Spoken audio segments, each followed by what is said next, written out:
Добрый вечер. Вы смотрите программу «Якутия Лайв». С вами Ирина Ефимова. По данным исследования Высшей школы экономики, лица со средним профессиональным образованием – это самая массовая категория работников на российском рынке труда. Их доля составляет порядка 45% от общей численности занятых.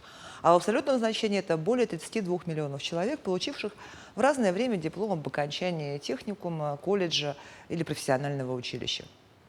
А что же скрывается за фасадом среднеспециальных учебных заведений?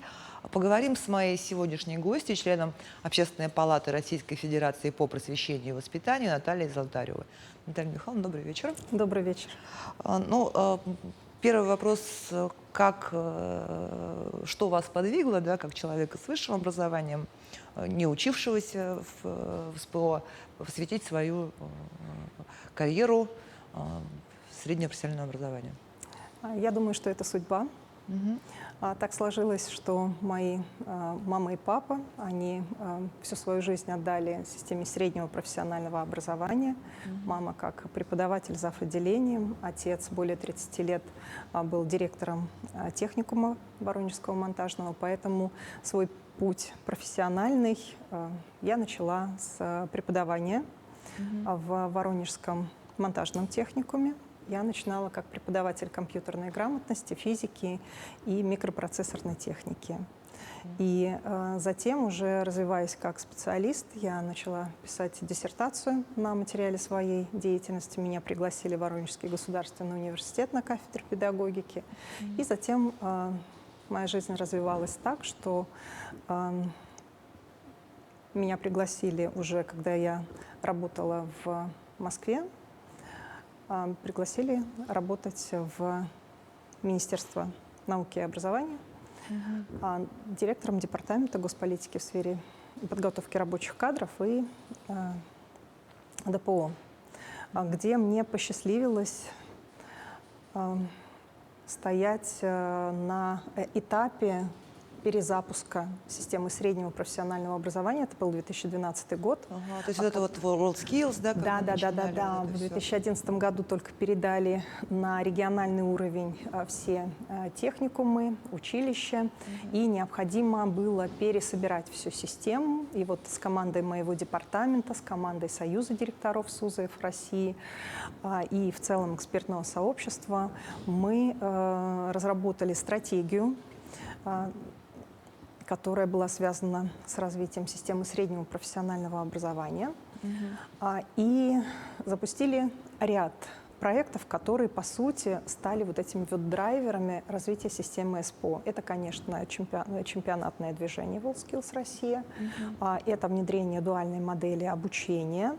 Это вот два таких драйвера, которые сплотили систему СПО и предприятия вот в той точке исторической, в которой мы находились, потому что мы все вспоминали о том, какая была хорошая система профтехобразования в Советском Союзе, но там у нас была плановая экономика и обязательство взаимодействовать предприятий и техникумов, училищ.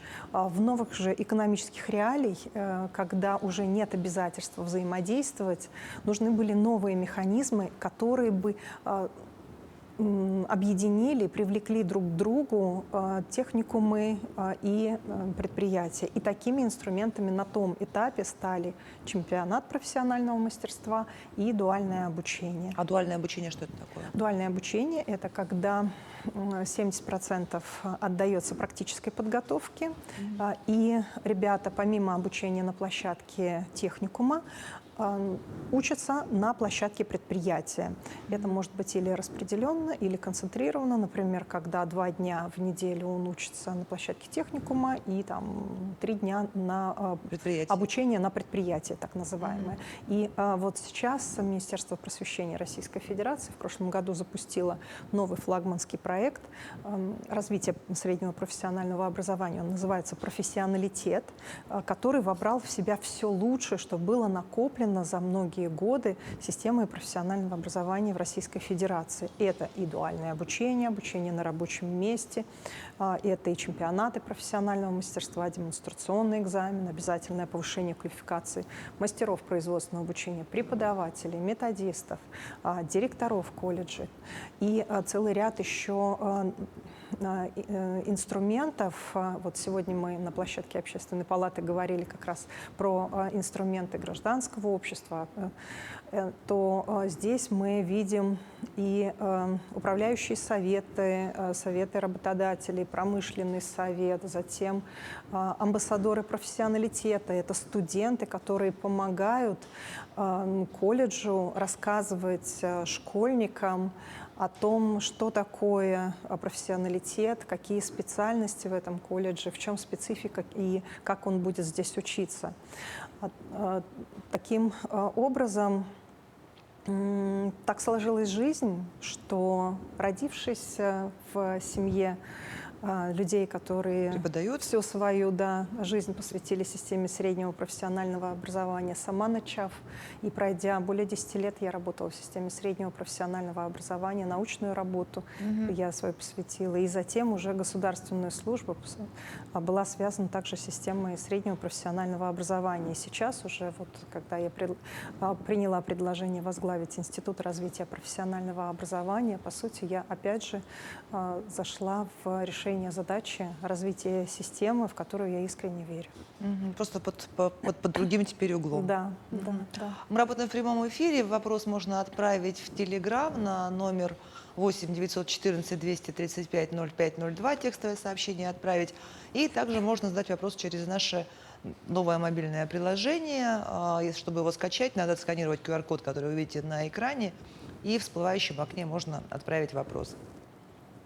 В рамках Восточного экономического форума в прошлом году вы говорили, нам всем следует очень сильно потрудиться, чтобы статус и уважение к преподавателю среднего профессионального образования восстановить. Сейчас нам нужно восстановить престиж работы преподавателя. То есть получается, что работать преподавателем с ВУЗа сегодня не так престижно? Ну, вообще, когда мы говорим о преподавателях, мы обычно вспоминаем школьных учителей, естественно, и преподавателей университетских, вот. А преподаватели действительно среднего звена, они как-то немножко... Ну, как вы уже знаете, что я начинала свой профессиональный путь с преподавателя системы среднего профессионального образования, тогда это было очень престижно. И сейчас за тот период времени, который прошел, в ряде городов, я не могу сказать в целом про систему, конечно же, но в ряде городов этот имидж поддерживается. Через что поддерживается имидж? Через высокую заработную плату, через, соответственно, социальное признание. И через трансляцию этого, через средства массовой информации, то есть донесение до потенциальных преподавателей. И какое-то время это была действительно проблема. И поэтому было достаточно малое количество мужчин в преподавателях. В основном оставались женщины, для которых система СПО позволяла реализовать социальную функцию работы, когда ты имеешь летом возможность отдохнуть с ребенком. Сейчас же задача повышения социального статуса находится в фокусе деятельности Министерства просвещения. И что здесь делается? И различные механизмы обеспечения заработной платы. Помимо основной есть еще и доплаты региональные, и доплаты со стороны предприятий, особенно если это механизм дуального обучения, то предприятия участвуют в различных этапах не только представления оборудования, но и в том числе А в учебной программе, например? Да, в учебной программе, Формирование в проектировании тоже, да? программы, в ее реализации, в оценке качества, но и предоставляют стипендии студентам и, соответственно, доплаты для преподавателей. Реализуется конкурс «Мастер года», в котором принимают участие преподаватели и мастера производственного обучения, и это очень важно. Уже многие годы реализуются программы повышения квалификации всероссийского характера, когда можно поехать и учиться у лучших преподавателей из других городов. В прошлом году был создан специальный канал по инициативе Министерства просвещения «Педагоги СПО», который наполнен информацией, специализированной информацией для преподавателей. Ну и, конечно же, чемпионатное движение – это площадка, где загораются сердца преподавателей, мастеров производственного обучения, те, которые спецдисциплины преподают. Потому что вирус мастерства, атмосфера соревновательности – это всегда то, что позволяет вот включать свет и находить интерес в своей деятельности.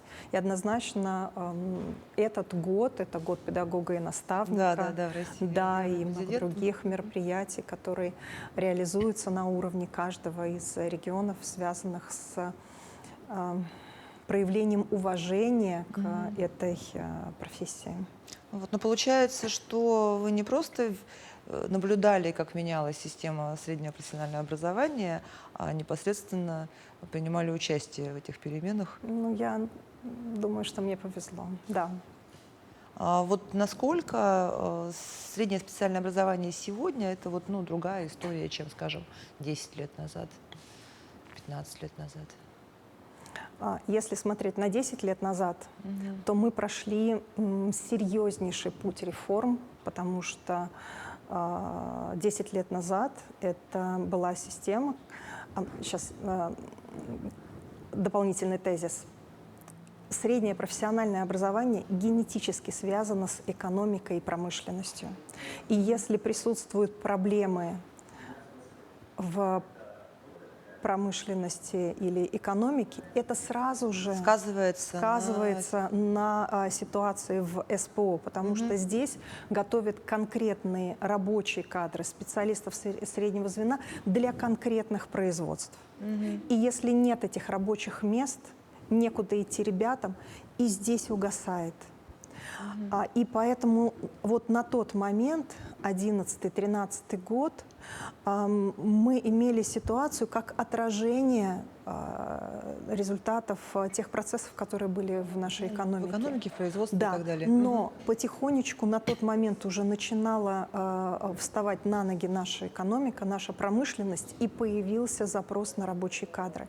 Поэтому мы на тот момент уже получили поддержку со стороны предприятий, самых таких продвинутых, крупных предприятий, там, машиностроение, металлургия, атомная отрасль, которые начали говорить: давайте, нам нужно развиваться. И вот поддержка этих крупных предприятий и серьезная поддержка на государственном уровне за эти 10 лет просто вытащили среднее профессиональное образование на принципиально новый уровень. Значительное количество техникумов, колледжей сегодня имеют современное оборудование, высококвалифицированных специалистов, участвуют в чемпионатах профессионального мастерства, внедрили технологию демонстрационного экзамена. И это уже другое качество образования. И если раньше мы слышали от работодателей, что мы недовольны тем, как учат, что это не те, кто нам нужны, то сейчас многие работодатели говорят: да, это то, что нам нужно. Вот мне было очень приятно на Иннопроме, когда я принимала участие в дискуссии, и в этой дискуссии принимали участие в том числе вице-губернаторы. Мне было очень приятно слышать от вице-губернатора, одного из вице-губернаторов, который сказал: вы знаете, вот было так, а сейчас я, говорит, люблю приходить на экзамен и смотреть, что из себя представляют ребята. И я, говорит, когда пришел последний раз, то даже напрягал свои воспоминания из своего вузовского образования для того, чтобы поддерживать достойный диалог с этими ребятами. И это дорогого стоит. То есть вот 10 лет усилий на всех уровнях: федеральный, региональный, директора, педагоги, все включились, такие большие, серьезные прорывы невозможно сделать одному. Это вот достижение, я бы сказала, вот всей страны в той части, которая относится к среднему профессиональному образованию. Еще такой вопрос у меня, может быть, филологический даже немножко, потому что раньше была такая аббревиатура СУЗы, но говорили вузы и СУЗы, да, это было нормально. Вот в последнее время СУЗы уже не говорят, говорят СПО. Вот, это как бы... Вот с чем это связано, как вы думаете? Это связано с изменением законодательства в 2012 году, когда изменили наименование, и вместо СУЗа, среднее специальное учебное заведение, в законодательстве появился термин «профессиональная образовательная организация». Но вот как вы лодку назовете, так она и поплывет. Что-то поменялось со сменой названия? Ну, там же у нас не только наименование изменилось, у нас же, в принципе, конструкция уровней изменилась. Ранее было 2 уровня. Это начальное профессиональное образование и среднее профессиональное образование. Начальное профессиональное образование – это подготовка рабочих. СПО – это подготовка специалистов среднего звена. Как раньше говорили младшие инженеры. То реформа 2012 года, она объединила в один уровень среднего профессионального образования 2 типа программ: подготовка рабочих, подготовка среднего звена. И задачей было провести ребрендинг уровня подготовки рабочих кадров, повысить его в том числе имидж. И поэтому сегодня, когда говорят «среднее профессиональное образование», то имеют в виду сразу же 2 типа этих программ: подготовка рабочих, подготовка специалистов среднего звена. В рамках форума «Россия-Африка» звучали идеи по реализации образовательной политики в африканских странах. Вот какие образовательные проекты наши могут быть интересны африканским странам? Мне была представлена честь принимать участие в одной из дискуссий в рамках этого форума. И в целом мы сейчас ведем работу по взаимодействию с представителями зарубежных стран, вот Африки в частности.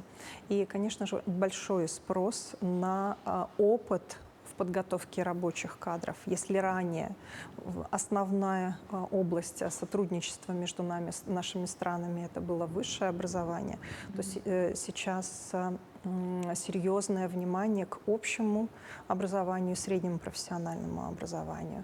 И здесь, если говорить про СПО, несколько направлений сотрудничества. Прежде всего, это, конечно, методическое сотрудничество между колледжами 2 стран, обмен, тут скорее даже предоставление адаптированных учебных планов, учебных материалов, по которым можно обучать, а также разработка совместных образовательных программ. Ну и как идеальная модель — это создание вообще филиалов наших ведущих колледжей в этих странах для того, чтобы предоставлять площадку для обучения. В Российской Федерации, как я уже отметила, пройден успешный путь реформ системы среднего профессионального образования, и поэтому и проект «Профессионалитет» сейчас вобрал в себя все лучшие инструменты, и, в принципе, рефлексия пройденного пути позволяет Российской Федерации сейчас уже быть не страной, изучающей чужой опыт, а страной, которая делится. И это прям вот по-честному. Нам есть чем делиться. Мы можем делиться и опытом, и можем делиться конкретными инструментами и подготовкой. А вот в начале на опыт каких стран обращали внимание? На опыт Здесь несколько аспектов. Конечно, изучался опыт Германии, и у нас в 2014-2015 году был проект по внедрению моделей дуального обучения. Да, мы знаем, что истоки этой модели в Советском Союзе, где у нас была она реализована, и весь мир изучал нашу практику, и куда бы мы ни приехали, тот же Китай, Германия, все говорили нам, что да, мы базировались на модели Советского Союза, каждый переосмыслил с учетом своих национальных особенностей нормативного регулирования, и мы в партнерстве с Германией тогда уже проводили пилотные проекты, в том числе Якутия принимала участие в этом пилотном проекте, уже осмысление на новом, скажем так, эволюционном витке в наших новых экономических реалиях. И мы тогда поняли, что напрямую внедрить невозможно, и даже там по итогам мы выделили несколько моделей, как это может реализовываться в нашей российской системе профессионального образования. Также, конечно же, опыт Сингапура изучался, мы ездили в Китай, Японию, также мы изучали систему подготовки к чемпионатам профессионального мастерства, потому что, конечно, Восток — это просто они были просто как машины, приходили и выигрывали, и была вот специальная даже задача научиться так готовить, тренировать сборную для того, чтобы побеждать. И вот удалось России пройти этот путь и действительно занимать призовые места по большому количеству компетенций. И это в том числе результат работы наших международных экспертов. И многие из них — это преподаватели колледжей и техникумов. Поэтому наследие чемпионата — это не только медали, которые, естественно, прославляли нашу российскую сборную, но это и опыт, который наши эксперты привносили дальше в учебный процесс в своих профессиональных образовательных организациях. А студенты, многие студенты, которые прошли школу чемпионатов, они остались в колледжах преподавать и нести вот этот вирус профессионализма. Очень хорошо вы сказали, вирус профессионализма. А вот дуальная модель обучения, она где-то взлетела, где-то нет?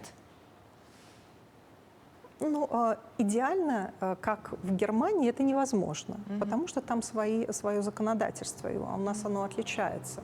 Но основные параметры — это начать подготовку, уже профессиональную подготовку с первого года обучения в контексте тех общеобразовательных дисциплин, общепрофессиональных, которые уже имеются.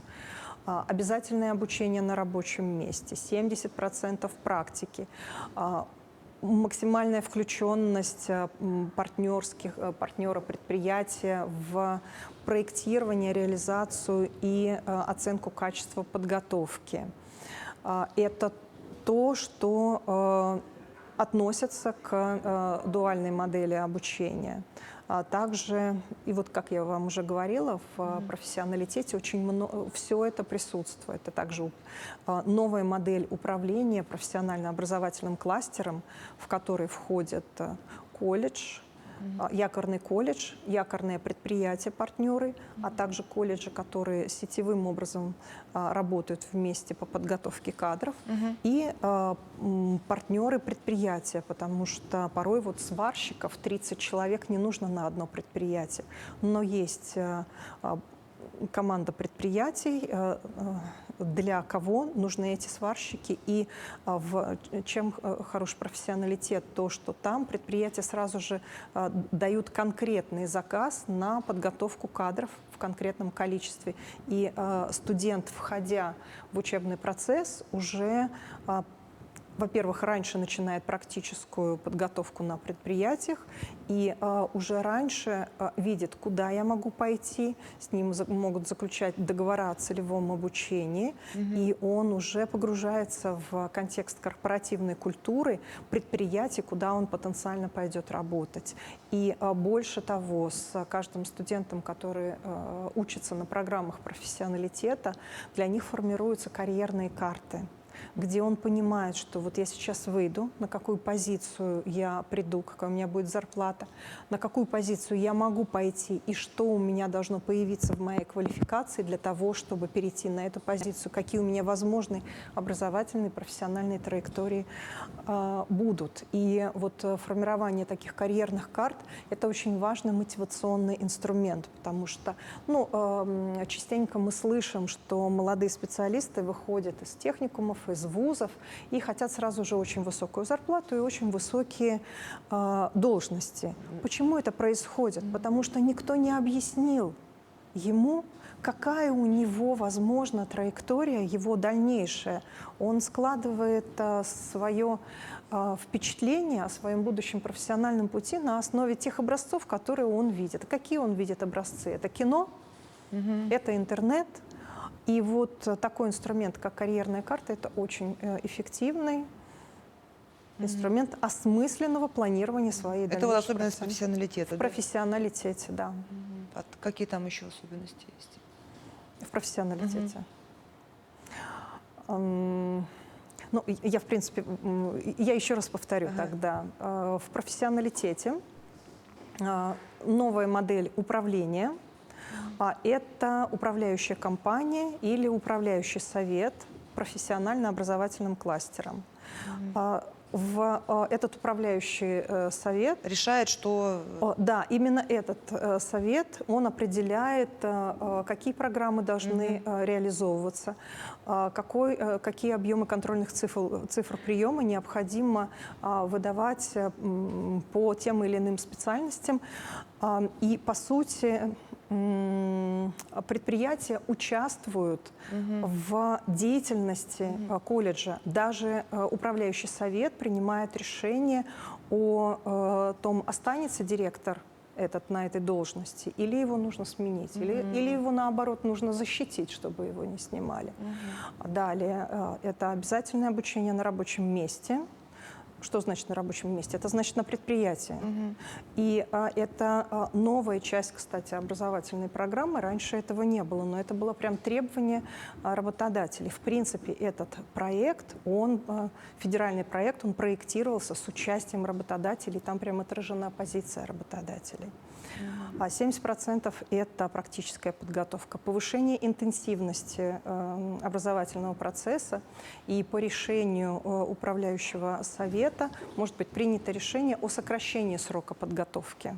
Например, до 40%. Например, если специалист готовился 4 года, а анализ учебных планов показывает, что можно сократить, там, например, до 3 лет, то это может быть сделано. Давайте про форум. Вы к нам приехали в рамках форума сообщества, и вот на площадке, посвященной как раз СПО, были модератором. Расскажите, как там все прошло? Что там прозвучало? Может, для меня, как для члена Общественной палаты, это первый форум. И в целом я начинаю только свою деятельность в рамках Общественной палаты Российской Федерации и представляю в Общественной палате Союз директоров СУЗов России. Это директорское сообщество всероссийское.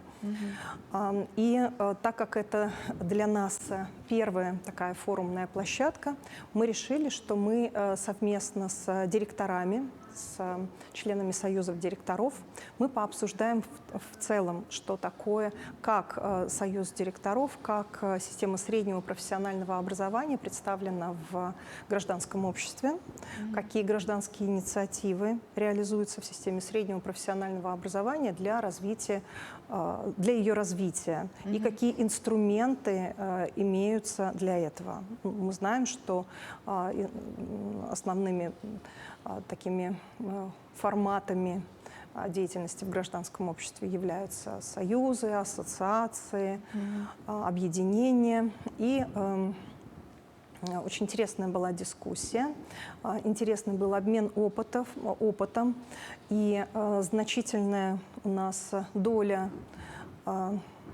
таких проявления гражданской активности, несомненно, у нас связана с студентами.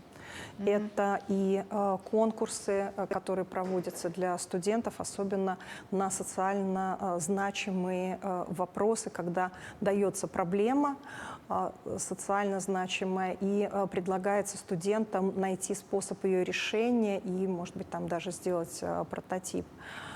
Затем в целом то, что у нас движение первых, это новое объединение для молодежи, которое, несомненно, развивает гражданскую позицию, гражданскую активность. Коллеги поделились теми механизмами, которые на региональном уровне поддерживают реализацию гражданской активности и гражданских инициатив студентов, и отметили, что это очень важно, вот, когда молодежь понимает, что если видит какую-то проблему и предлагает ее решение, что это услышано, что это важно, и осваивает вот эти вот инструменты. Несомненно, важным таким работающим инструментом проявления гражданской позиции являются отраслевые объединения колледжей. Например, ассоциация сельскохозяйственных колледжей или ассоциация колледжей транспорта. Это позволяет объединяться для решения важных задач. В некоторых регионах, например, в Якутии, есть ассоциация молодых преподавателей, которые реализуют те или иные инициативы для развития педагогического сообщества. И они находят в том числе поддержку у региональной власти. Важное направление сотрудничества – это, конечно же, с работодателями. И если работает колледж с крупными работодателями, то там все понятно, там большой заказ на подготовку кадров. А вот когда готовятся кадры для малого и среднего бизнеса, то здесь невозможно с каждым выстроить работу. Начинают работать с ассоциациями. Ассоциация – это как раз объединение профессиональное для решения своих задач. И вот выстраивание эффективных, теплых отношений с ассоциациями, это, конечно, условие организации взаимовыгодного взаимодействия. Важно работать с родителями. И мы обсуждали как раз, с какими категориями родителей работать, и поняли, что есть вообще союз родителей, и, возможно, мы с ним не работаем как система среднего профессионального образования, возможно, следует с ним начать выстраивать более тесные конструктивные отношения. Зачем работать с родителями? Вот как работать с профориентация. Чтобы поступали, конечно же, да. Родителям очень важно, ведь кто принимает решения? Да, конечно, молодежь самостоятельно сейчас многие принимают решения, но родители, но во многом родители к ним прислушиваются, особенно если это дети с инвалидностью, особенно те, которые обучаются на дому, то разъяснительная работа с родителями очень важна. Поэтому вот в рамках движения Обилимпикс, это чемпионат профессионального мастерства для людей с ограниченными возможностями ОВЗ, уже на федеральной площадке, на финальном чемпионате, там мы создаем площадку для профориентации, но мы понимаем, что нужно обязательно и на региональных этапах тоже делать мероприятия для родителей и, возможно, еще продумать какие-то дополнительные активности и, например, выстраивать взаимоотношения еще с организациями, которые работают с детьми с инвалидностью, и через них еще вести разъяснительную работу с родителями. А бывает так, что родители ну, допустим, сам молодой человек после 9 класса, например, хочет в колледж, а родители говорят, что там, какое, только вуз, это же никакого училища, это же ПТУ, ну вот, Знаете, вот за такое. последние 10 лет Как влиять? ситуация, Поменялась, несомненно, да? изменилась. Если в 12-е годы 40% выпускников 9 классов выбирали среднее профессиональное образование, то сегодня эта цифра 60% выпускников. А конкурсы большие в техникумы и колледжи. Самые востребованные, наверное, все-таки вот эти IT, да, сейчас? Ну, всегда, медицина всегда была очень медицина. да, Педагоги всегда. Педагоги всегда, да, социальная работа, информационные технологии, специальности в области культуры всегда были востребованы, но сейчас, конечно, мы наблюдаем рост запросов на IT-специалистов, то, что связано с цифрой. Ну и уже в ноябре этого года в Москве пройдет итоговый этап форума. Вот какие принятые решения, сделанные выводы здесь будут презентованы осенью? Ну, очень коротко, если можно. Мы-то начинаем только движение, но однозначно мы сегодня обсудили, что запустим инициативу, которую мы назовем «Мы вас ждем». Эта инициатива будет связана с подготовкой системы среднего профессионального образования к возвращению ребят, которые сейчас воюют на спецоперации. И так как многие наши ребята, выпускники там, то мы, конечно же, их ждем, и мы продумаем, какая поддержка, какие формы поддержки будут для наших выпускников. Как интегрировать их. Да, образовательные, социальные и так далее. Затем было сегодня несколько также инициатив предложено. Мы обязательно сначала их обсудим на своих площадках, проработаем и надеемся, что промежуточные этапы мы представим на ноябрьском форуме. Спасибо вам большое, Наталья Михайловна, за беседу. Время подошло к концу. Это была программа «Якутия Лайф». Меня зовут Ирина Ефимова. Смотрите нас по будням в 19:15. Расскажем, чем живет Якутия.